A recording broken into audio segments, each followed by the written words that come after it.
موسیٰ علیہ السلام نے پوچھا یا اللہ جب تو ناراض ہوتا ہے ہمیں کیسے پتہ چلے کہ تو آج کل اپنے بندوں سے ناراض ہے؟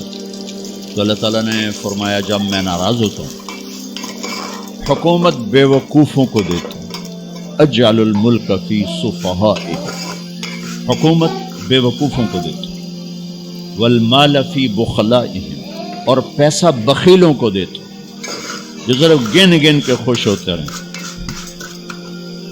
اور بارشیں بے وقت کرتے ہیں، بارشیں بے موسم کی ہو جاتی ہیں، پیسہ بخیلوں کے پاس، حکومت نکموں کے پاس۔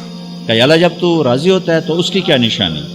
تو اس کی نشانی یہ ہے کہ اجعل الملک فی حلمائہم، حکومت سمجھدار اور نیک لوگوں کو دیتا ہوں، والمال فی سمحائہم، اور پیسہ سخیوں کو دیتا ہوں، اور بارشیں وقت پہ کرتا ہوں۔ تو موسیٰ سمجھو میں اپنے بندوں سے راضی ہو چکا ہوں۔ تو اطعام الطعام میں اشارہ ہے سخی بنو، سخی بنو۔ اللہ تعالیٰ کی ایک وی آئی پی جنت ہے جس کا نام ہے جنت الفردوس۔ اللہ نے باقی جنتیں بنائیں کن کن کن، جنت الفردوس بنائی اپنے ہاتھوں سے۔ کیا چیز بنائی ہوگی؟ تو اللہ نے کہا وعزتی وجلالی لا یجاورنی فیکی بخیل، اے جنت مجھے اپنے عزت و جلال کی قسم تیرے اندر بخیل نہیں جا سکتا، مرد یا عورت بخیل نہیں جا سکتا، سخی جائے گا، بخیل نہیں جا سکتا۔ بخیل سے اللہ کی دوستی لگ نہیں سکتی اور سخی سے ٹوٹ نہیں سکتی۔ شیطان کہتا ہے میں عبادت گزار اور بخیل ہو تو مجھے کوئی ڈر نہیں لگتا، یہ آپ پہ ہی ماریا جائے گا، ایک دن آپ پہ جاوے ڈھانا ہے، یہ جو پیسے کی کشش اس کو مار دے گی۔ اور نافرمان سخی سے ڈرتا رہتا ہوں کہ پتہ نہیں کب بخشا جائے، پتہ نہیں کب بخشا جائے، کب سخاوت کو اللہ پسند کر کے چلو پار کر دیں۔ اچھا، جبریل پوچھتے ہیں یا رسول اللہ مل ایمان، ایمان کیا ہے؟ تو آپ نے فرمایا ان تؤمن باللہ وملائکتہ وکتبہ ورسلہ وبالبعث بعد الموت۔ ایمان عقیدہ، اللہ پر، فرشتوں پر، کتابوں پر، رسولوں پر، موت کے بعد کی زندگی۔ یہ مدینے کا سوال ہے۔ اب آخری حج کا سوال ہے یا رسول اللہ مل ایمان۔ پہلے سوال کرنے والے جبریل ہیں اور یہ سوال کرنے والے عمر بن عبس ہیں۔ یا رسول اللہ مل ایمان، ایمان کیا ہے؟ تو آپ نے کیا جواب دیا؟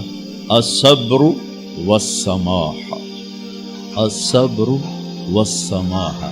اب چھت بتا رہے ہیں کہ ایمان یہ ہے صبر کر اور معاف کر، صبر کر اور معاف کر۔ میرے بھائی بہنوں، میرے رب کی قسم، جیسے یہ ہے نا وجعلنا من الماء كل شيء حي افلا يؤمنون، اللہ نے ہر جاندار کا لازمی جز پانی بنایا۔ پانی نکال دو تو آدمی مر جاتا، ڈی ہائیڈریشن سے موت واقع ہو جاتی۔ ہر جاندار کا لازمی جز پانی، دین کی تمام صفات کا لازمی جز صبر، صبر نکال دو تو سارا دین کچرا بن جاتا، صبر نکال دو۔ تو میرے نبی نے فرمایا ایمان کیا ہے؟ صبر کرنا، معاف کرنا۔ معاف وہی کرے گا جو صبر کرے گا، جسے صبر نہیں آتا اسے معاف کرنا بھی نہیں آتا۔ تو ایمان قیامت کے دن اعلان ہوگا صبر والے کھڑے ہو جاؤ، تھوڑی سی جماعت کھڑی ہوگی، بلکہ چلو جنت میں جاؤ۔ ان کو اللہ بغیر حساب کے جنت میں ڈال دے گا۔ اور جب آپ صبر کرتے ہیں تو ایک طاقت بنتا ہے، لوگوں کی منفی چیزوں کو آپ اپنے اندر سہتے ہیں، برداشت کرتے ہیں۔ صبر اس کو پروسیس کرتا ہے، پھر وہ طاقت بنا کے آپ کے اندر سے باہر پھینکتا ہے جو پہاڑوں میں سوراخ کر دیتی ہے اگر ہم صبر کرنا سیکھ اور معاف کرنا سیکھ۔ 21 برس قتل کرنے والوں کے منصوبے بنانے والے اہل مکہ، آپ نے ایک بول پہ فرمایا جاؤ معاف۔ کمال، 21 برس قتل کے پیچھے پھرتے رہے۔ جنگ خندق کے فوراً بعد مکہ میں قحط آ گیا، تو ہمارے نبی نے 300 دینار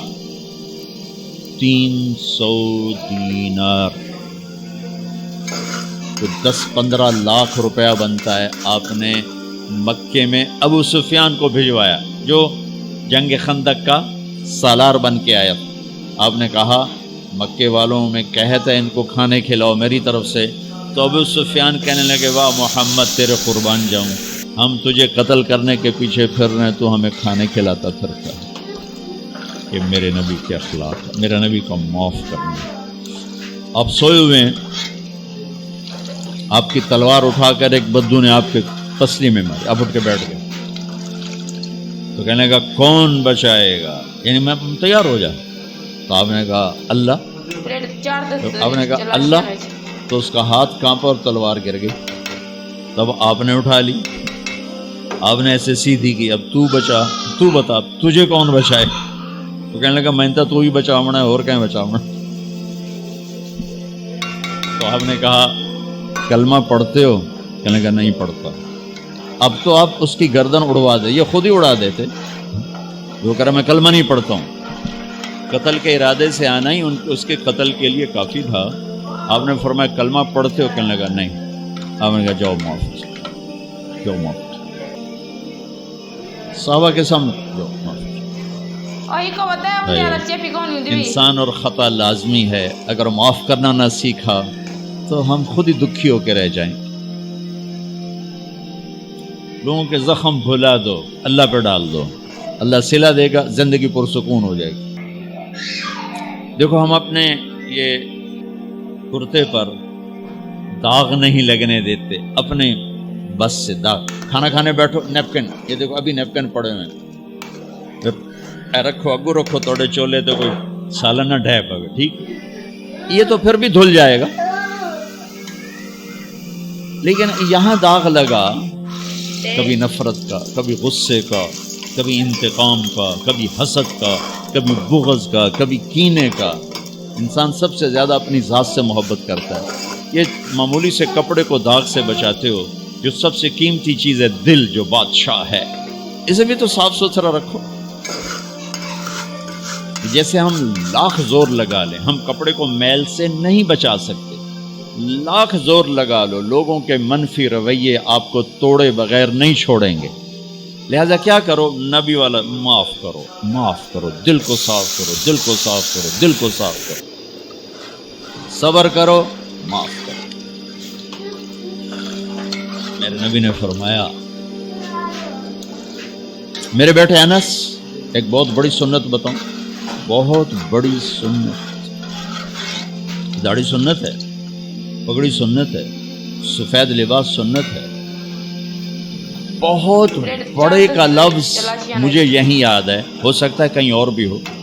میرے بیٹے انس ایک بہت بڑی سنت، اگر تو یہ سنت پہ عمل کر گیا تو جنت میں میرا ساتھی ہو جائے. جو بھی کر لے، جو بھی، وہ جنت میں میرا ساتھی ہو جائے. ذالک من سنتی ومن احب سنتی فقد احبنی ومن احبنی کان معی فی الجنہ. میرا جنت کا ساتھی جو اس سنت پہ عمل کر گیا. کیا ہے یا رسول اللہ؟ یا بنی ان قدرت، اگر تو کر سکے. اشارہ ہے کم تنو اوکھا دسن لگا، سوکھا نہیں ہے. ان قدرت، اگر تو کر سکے. ان استطاعت، دو لفظات کہ بیٹے کام اوکھا ہے لیکن دیکھو تمہیں ملے گا کیا. جنت نہیں، جنت میں نبی کا پڑوس ملے گا. ایڈا وڈا کام تیرا نا دیکھو نا، 4-5 لاکھ نالتا اتنے ہوں ایک گز نہیں لبدا. تو کوئی بندہ بوجھ پا کے آج ₹1,00,000 دا 2000 گز دا بنگلہ لے دیو تو اکثر پاگل خانے گلو ہے. جنت کا مل جانا بھی بہت بڑی بات ہے، پر جنت میں نبی کا ساتھ ملنا کوئی سوکھا کم تو نہیں ہوئے گا، ہے کری تو پسینہ آئے گا. آپ نے فرمایا بیٹے ان قدرتا، زور لگے گا، ان تصبح و تمسیا، ساری زندگی کرنا